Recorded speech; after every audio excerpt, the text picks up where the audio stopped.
Hola, bienvenido al Holoceno. En el video anterior hablamos de por qué la gente no adopta hábitos concretos para vivir más sustentablemente, incluso cuando reconocen que el cambio climático es real. En este video analizaremos un problema aún más complejo, porque hay gente que no cree en el cambio climático. Antes de empezar, sin embargo, te tengo una pregunta. ¿Qué porcentaje de la comunidad científica, en tu opinión, está de acuerdo en que el cambio climático es real y antropogénico, es decir, causado por el hombre? Te daré unos segundos para que lo pienses mientras observas el bello rostro de Donald Trump.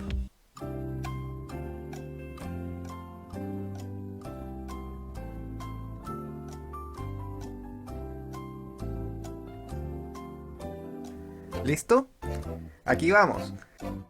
De acuerdo con varios estudios, existe un 97% de consenso en la comunidad científica de que el cambio climático es real y causado por el hombre. Sin embargo, las personas encuestadas suelen dar un valor aproximado a un 50%. Esto se conoce como brecha de consenso.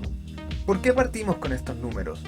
Seguramente has escuchado a alguien decir que él o ella no cree en el cambio climático porque los científicos no están seguros o que aún no hay suficiente evidencia de que el calentamiento global es real o que los humanos lo estamos causando. Por eso es importante conocer estas cifras, porque muchas veces el negacionismo se disfraza de escepticismo. Ambos son muy distintos. El escepticismo es saludable para la ciencia y el pensamiento racional porque pone en duda una afirmación para luego considerar la evidencia y en base a esta ver si la afirmación se mantiene o se refuta. El negacionismo, por el contrario, parte de una conclusión y niega cualquier evidencia que la cuestione.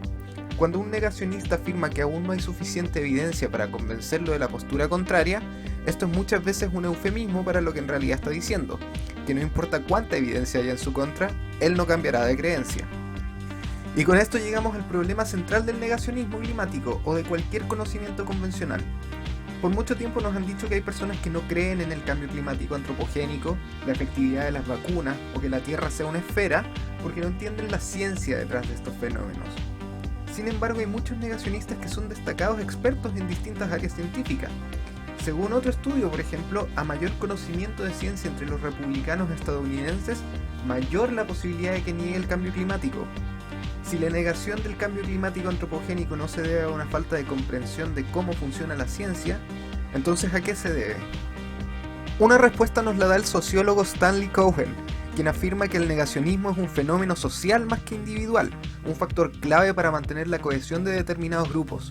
En sus palabras, el negacionismo se refiere a la mantención de mundos sociales en los que una situación, evento, condición o fenómeno indeseable no es reconocido, ignorado o hecho parecer normal. Teniendo esto en cuenta, no es de sorprender que el negacionismo del cambio climático antropogénico sea más común en ciertos sectores políticos, como el Partido Republicano estadounidense, o que esté fuertemente correlacionado con determinados valores, como la confianza en el capitalismo de libre empresa. Tampoco es de sorprendernos entonces que la manera en cómo se plantea afrontar el cambio climático produzca distintas reacciones. Según un estudio del año 2014, los negacionistas son más propensos a aceptar una política ecológica si ésta es amigable con el libre mercado que si ésta propone medidas restrictivas como impuestos al carbono. En otras palabras, políticas que no amenazan sus valores políticos o económicos. Ahora bien, hablemos de otro tema. ¿Cuántos negacionistas existen realmente? Miremos el caso de Australia. De acuerdo con varios estudios, aproximadamente solo un 7% de la población australiana niega el cambio climático. Sin embargo, cuando se le preguntó a los negacionistas qué porcentaje de la población creían ellos que compartía sus creencias, afirmaron que aproximadamente un 50% de Australia tampoco creía en el cambio climático.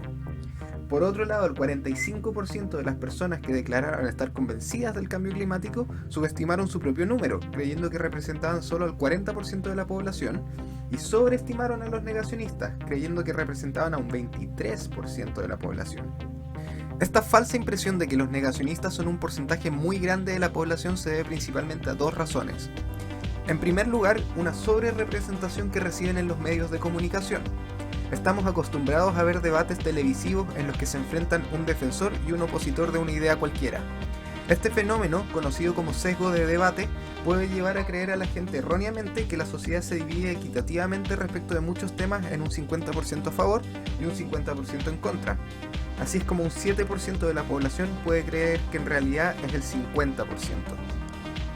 En segundo lugar, los negacionistas suelen calificar como una minoría vocal, lo que quiere decir que son un grupo con una opinión muy fuerte y muy deseosos de ser escuchados.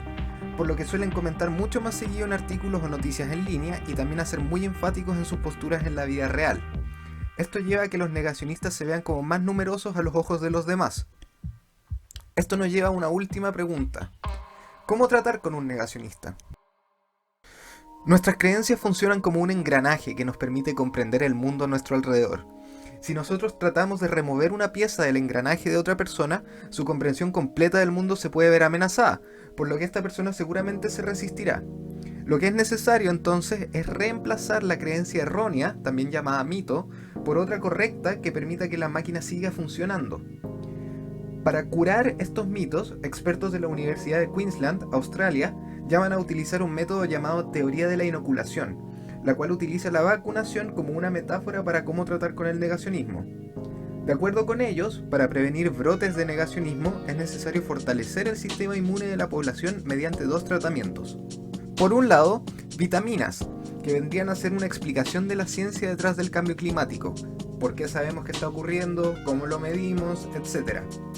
Sin embargo, al igual que las vitaminas no proveen inmunidad contra un patógeno, estos conocimientos pueden no ser suficientes para refutar un mito negacionista. Para eso se necesitan vacunas, las cuales son versiones simplificadas de los mitos junto con una clara exposición de las falacias sobre la que se basa el mito. Sin embargo, estos expertos también llaman a ser cuidadosos, puesto que debido a un fenómeno conocido como contraefecto de visión de mundo, cuando una persona con una fuerte postura respecto a un determinado tema es contradicho, esto puede llevarlo a reforzar su convicción respecto de lo que cree. Es por eso que la manera adecuada de combatir el negacionismo será tratada con el tiempo que se merece en el próximo video. Pero te puedo adelantar que comprender por qué las ideas están mal es tan importante como entender por qué están bien. Gracias por escuchar y bienvenido al Holoceno.